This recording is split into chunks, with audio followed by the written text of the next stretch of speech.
I presented that to executives and they were like, that's cool, but that's not what we're looking for. Every single ERG on here is either at goals or they've increased by at least 30% over the past month. Even though we're 59 years in, this does not exist at 99% of companies. Then ERG leaders are feeling burnt out, they cannot drive engagement, and it's frustrating to them because they feel stuck. These are one-on-one things. Again, I put this together in a month with someone with no data experience. So, a case study on uncovering the engagement secret, a deep dive into boosting engagement with data dashboards. Maceo Owens, CEO of the ERG Movement. Welcome.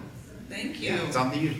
And thank you all for having me. Really excited to present today. I will just caution, so when I was rehearsing this, I was way over time, not 5 minutes, like 15, 20 minutes. Just so you know, with this presentation, I had to cut it dramatically. You are getting like the best, most actionable 25% that I originally had to give you all. If you had to guess when the first ERG was launched, just shout it out. What decade would you guess? The 80s. 80s? See? Okay. I will say this question always trips people up. The first ERG was actually launched in the 1960s. Actually, specifically, in 1965, the first ERG was launched. We are 59 years into employee resource groups. You would think by now we would have some basic metrics on what success is. Unfortunately, though, the ERG space is a mess. It's not just employee resource groups that are in this situation.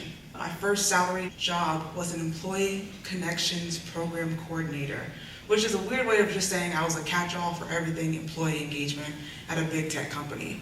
And that being said, one of my OKRs when I first got there was to get the data. Word for word, that was the OKR. And the fact that they put that on a brand new employee who had no experience with data, it just shows you how much of an afterthought employee engagement metrics and engagement metrics in general are. So that being said, I am an overachiever, so I did get the data and I managed to put it into beautiful dashboards. And with this presentation, I'm basically teaching you how I did that in a month with no resources and no guidance. Just in case anyone in this room is in a situation where they want to get the data around engagement with their employees, specifically around engagement programs. I'll say it like that. So if you have a mentorship program, me specifically, I'll be speaking from an ERG perspective. This is like the 4 steps that I took to do that. And then there'll be some case studies on how I've used that data to actually boost engagement with this program. So to get started, this is gonna be our dashboard toolkit, which I probably should have called it a playbook more, because like I said, it's 4 steps. To get started, I want to dispel your limiting beliefs that you may have. A lot of people in the space, when they're new to data, they just feel like they don't have all the tools or the resources that they need to bring something like a dashboard to life. One thing I like to tell people, this is a principle that I teach employee resource groups, is to make the most of what you have. So instead of thinking about, wow, I wish I had this platform to bring it to life, again, there's probably a lot more data that you have access to right now and you just don't know it. That being said, we can get into the 4 steps. This first one seems obvious, but I will just say, when I first got started with data dashboards, I actually did not do this, and that's something that I regret. Honestly, I spent a year tracking the wrong metrics because I just jumped into getting the sources. So that being said, really understanding the metrics that matter specifically to your executives is key to start with. Now, fast forward to the future, I actually teach this framework to ERGs. It's the 3 Ps. Don't have time to go into it. If you scan the QR code, there's a really good article that explains this. The first P here around purpose is essential. You have to know why this program exists. And so many people don't ask this question when they start their ERG programs. So with understanding why the program exists, you would have to outline what are the metrics that we would need to see to show that this program is successful. Because if you don't have that answer, like I said, you can be like me and track the wrong metric. And then eventually I presented that to executives and they were like, that's cool, but that's not what we're looking for. So I can't answer for you what that metric is. Right now what I'm seeing with companies is that different companies approach their ERGs very differently, so their success metrics may be different. I have a strong opinion, like I said, happy to nerd out about it, but I can't give that to you. Let's say hypothetically though, that executives want to see employees actively engaging in these programs, and that is at this stage what they deem success of the ERGs. In that case, I can help you with that. So The next step after you determine what success is would be to identify what sources of data you already have access to.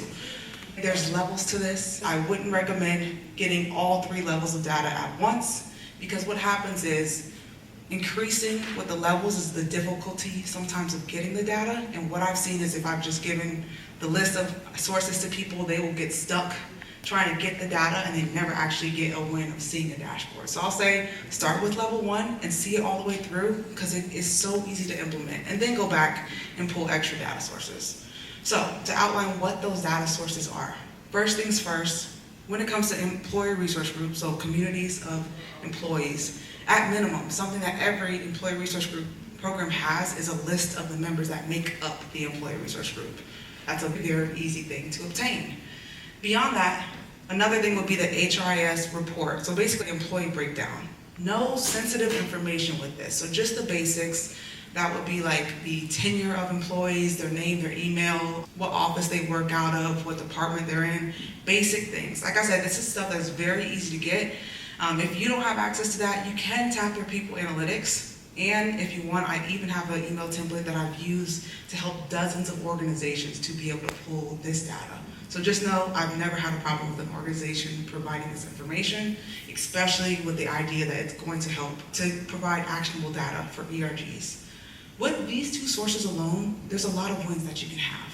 This next dashboard here, and I'll circle back to it, but just know this dashboard was built with just those 2 data sources. And this is really telling you the participation rates by tenure, by department, by country, the things that we just mentioned. So that's just the power of that employee breakdown and just connecting those 2 sources. With that, the second level that also exists when it comes to metrics will be your communications metrics. A lot of people don't know, but when it comes to a community, such as an employee resource group, really tracking the success of the communications channel is essential, because community is built in that 2-way communications channel. So I'm not really talking about newsletters here. So with that, like I said, a lot of people don't know that communications channels actually have metrics, most of them. So I'll say Slack, Yammer, and Facebook Workplace, I can tell you, has really good analytics when it comes to their communications channel. Teams does not. I'm sorry if you use Teams, I can't not really help you when it comes to the metrics. And also I'm a Slack super fan, so even with the example I'll give, it is Slack in particular. But these metrics, once you give your ERG leaders metrics, it really empowers them with the ability to make decisions to drive engagement and to increase those metrics. And actually, those other platforms that I mentioned, so Yammer and Viva Engage is Yammer, so Viva Engage and also Facebook Workplace also has the same set of metrics ultimately. Beyond just how many people are in the channel, which is total membership, it'll also tell you how many people opened up the channel over the last 28 days. If your engagement is low, I'm sure that the fact that they're not even opening the channel might have something to do with that. Beyond that, there's also how many people posted in the channel and how many people used an emoji even to react, again, over the course of 28 days. This is really big because, again, if you want to see more engagement, a lot of ERG leaders, they really go off of a feeling. They'll say it feels like we don't have that much engagement, but they never actually put numbers to it. These are numbers that you can pull, again, very easy to access. And sometimes, I will say, IT teams do lock up this data for whatever reason. Again, I have an email template. Please feel free to reach out to me. Happy to provide it. Beyond that, so what do you do with these metrics? This is actually a formula that I created, the Slack engagement score, which, to be more inclusive, I should call it the channel engagement score, because there's more things in Slack, although I do love Slack. But with it, just to summarize, for time's sake, a lot of people don't know that Instagram actually has an engagement score, and it tells you for your profile, again, how engaged it is. So the concept is you might have 1 million followers, but if you get 100 likes and 10 comments, probably not a healthy profile. So it's saying that even though you have a lot of followers, that does not mean you have a lot of engagement. Same exact concept when it comes to ERGs. So just because it's a big community full of employees does not automatically mean that it's engaged. So what does Instagram do? They add up and average the people who like your post and comment on your post and put it over your members, and it comes up with a score. So fun fact, you can look up your score later. Same exact concept when it comes to employee resource groups. This is the formula. I have articles and all these things on it. Let's just say hypothetically that an ERG had 100 people in it, 89 of them opened up the channel, and then averaging up the engagement, it came to about 16.3% of engagement when it comes to their Slack channel. That's something that now you can compare across ERGs, which is why I love putting it into this formula in particular, because in this case, even the big ERG, the one that has 500 members, can learn from the small ERG with 50 if that smaller ERG has a higher engagement rate. And in general, a healthy number that I like to say is 25% is healthy, which means that 1 in 4 people who open up the channel are actively moved to participate within it. This applies across employee engagement efforts. A lot of the times I work with internal communications teams because they don't even know how to really measure the success of their channels that are related to whatever initiatives that they do. So just know that this applies beyond just employee resource groups. Okay, so we have communications, and also I'm talking about dashboards, so this is like an example of a real life chart that you can create very easily. The same platform that I mentioned earlier, I will tell you what it is shortly, but just know now you can track that engagement over time. This takes maybe 2 minutes to create, very easy. All right, level 3, when it comes to data sources that you have access to is your event reports. A lot of the time with ERG leaders, what they do is they'll look at the bottom of the Zoom and they'll say, I saw 30 people come. I saw that number 30 pop up, so that's the number we're gonna write down and say how many people showed up. In all reality, it could be 45. They just weren't all on at the exact same time. So a lot of people don't even think to pull their Zoom reports or their Teams reports to see the list of exactly who showed up. So you'll get a list of names and emails, and even beyond that, it'll even tell you how long they were on the meeting for. So that is even another good metric when it comes to retention, watch time, when it comes to that event in particular. So I'm also a big fan of event reports as well. Beyond that, with event reports, when you match that, going back to level 1, when it comes to your HRIS data and understanding that employee breakdown, now you can see who's showing up to your events. And in particular, you can now match that to your member list. So you can see what's the percentage of your membership that showed up to this in particular event. In this case, even the small ERG can give learnings to the bigger ERG if they're able to engage a larger percentage of their membership within a single event or events over time. Really what I like to say, because there's 2 metrics that I really like to pull out of this. For a single event, I like to tell ERGs that try to get 10% to show up to your event. That's not bad. The concept is, though, over the course of the year, just don't keep engaging that same 10% of your membership over and over. You want to engage different segments of your membership, and ultimately shoot for something like 50% over the course of the year, showing up to at least 1 event. That's a pretty good goal when it comes to an ERG. Keep in mind, these things are pretty simple to understand and to implement, but most ERGs, they only measure right now how many people are in their ERG and how many people showed up on that little Zoom number, and that's it. This is actual data that, again, you're able to give it to ERG leaders so that they can make strategic decisions off of it on how they can boost people's participation within the ERGs.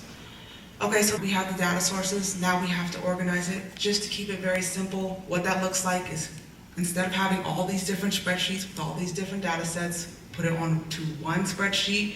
Each of those data sets gets a different tab. Now you have to connect those different data sets. I'm not a professional in VLOOKUP, but I did have to learn it out of desperation. But with that, actually nowadays with ChatGPT, you don't even have to learn how to do VLOOKUP. It can do it for you and give you the formulas. Just know that VLOOKUP can help you to connect these sources across the tabs. And I'm sure we probably have people in this space who are already familiar with that type of function. The next piece is to visualize the data. Curious, right now when it comes to dashboards, what you all use. Does anyone build dashboards within Google Sheets or Excel? Or does it live within Workday and we just keep it in our HRIS? Do we have dashboards at all? Power BI? That's fair. I'll say Power BI has its perks, and obviously with Microsoft, because there's free elements to it.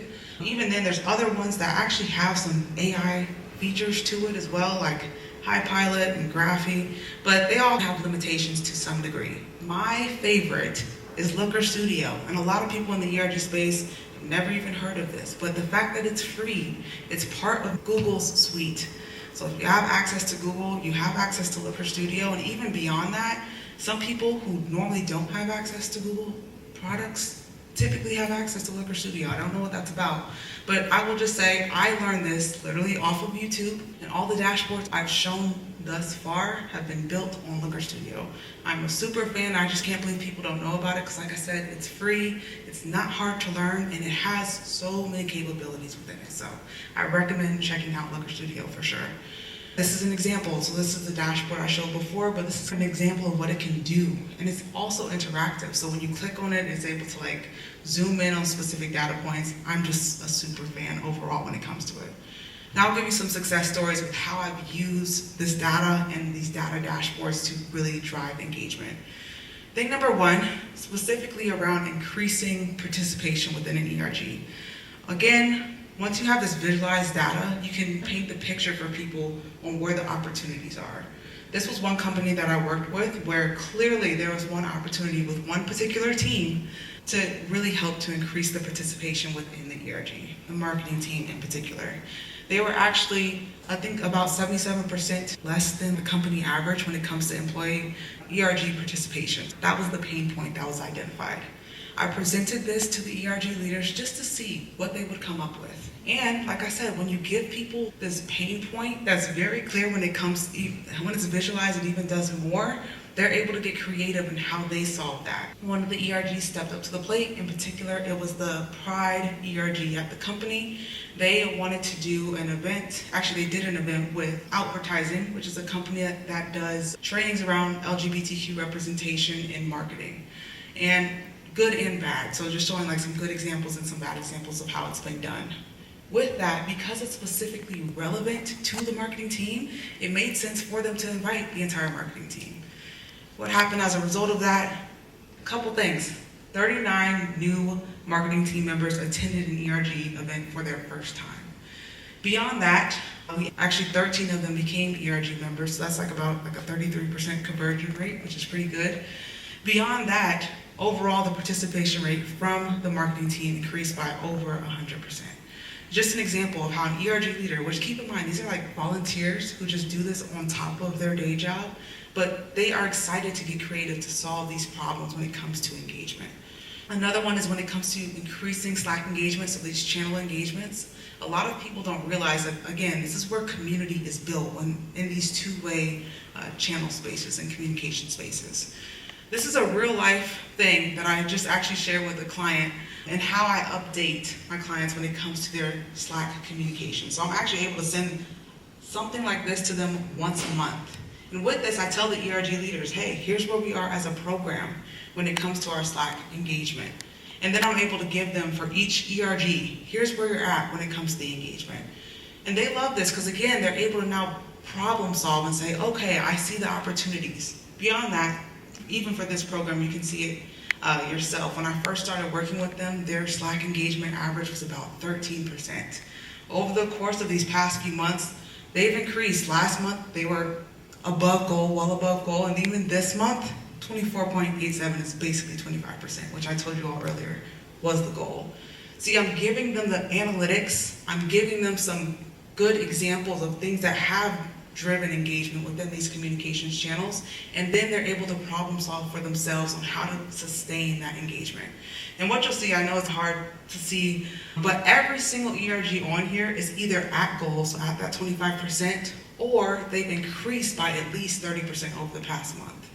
Again, the fact that ERG leaders can do this, volunteers can do this, just based off of having the data. And when they see the numbers, it actually gets them excited to want to do it. Last example, dispelling engagement myths. So I say this one, something that comes up in the ERG space a lot is that ERGs are very US-centric.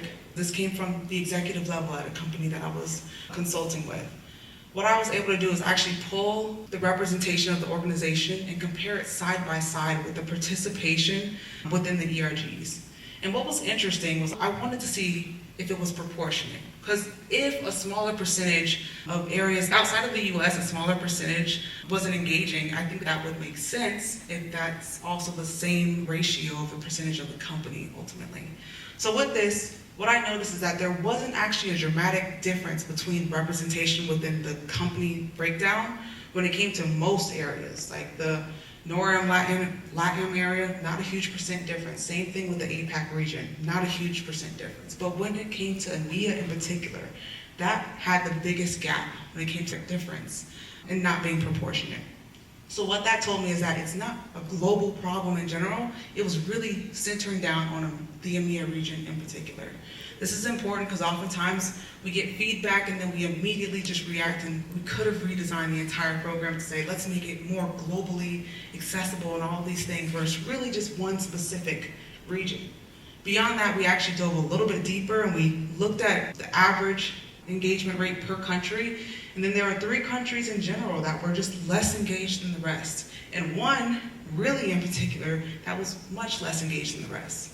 Now we have a very clear problem that we're solving for. So I'm giving examples to say, when you have visualized data, it's actionable data. And within the ERG space, like I mentioned from the start, even though we're 59 years in, this does not exist at 99% of companies. Honestly, talk to someone with an ERG program, you'll be shocked at just the minimum metrics that are given. Then ERG leaders are feeling burnt out. They cannot drive engagement, and it's frustrating to them because they feel stuck.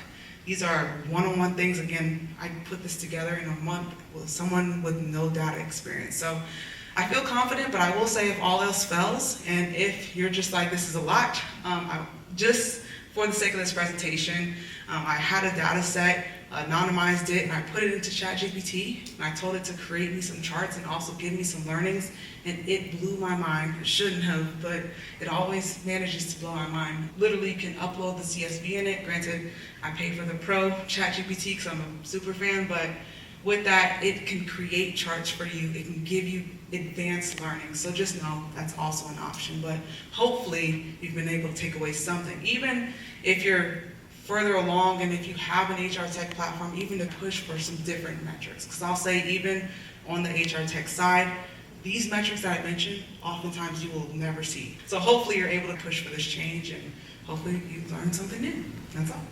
Yeah, that was great. I've seen the power of good ERGs, and you're right, they can be very impactful, but often they get started and then go flat, right? No one knows what to do, so it is a skill, I think, as well. I wanted to actually ask you a question. You mentioned when we were talking earlier about the fact that you felt maybe that the technology out there, maybe the HCM platforms, aren't necessarily supporting ERGs in the right way functionally. What would you like to see the platforms do differently? What would be your vision for that? So much to say on So that. much, yeah. Many use cases, I'm sure, right? Honestly, no one's really cared about ERGs. They didn't have to Yeah. for so long. The ERG space has been thankful to just be able to float by, but nowadays that they're having to be justified, and also people are getting burnt out because everything's so sporadic, there's no organization. Really having an HR platform that, one, gives good metrics, has integrations into the systems that already exist and that the ERGs use, would be huge to be able to give these basic kind of metrics. Yeah. And beyond that, when it comes to the processes that exist or that should exist for an ERG leader, a lot of those don't exist either. ERG leaders are just doing things without any documentation on how to do it, but a real good HR program platform that kind of pushed for change when it comes to having ERG leaders abide by a process, maybe even some gamification in it one day.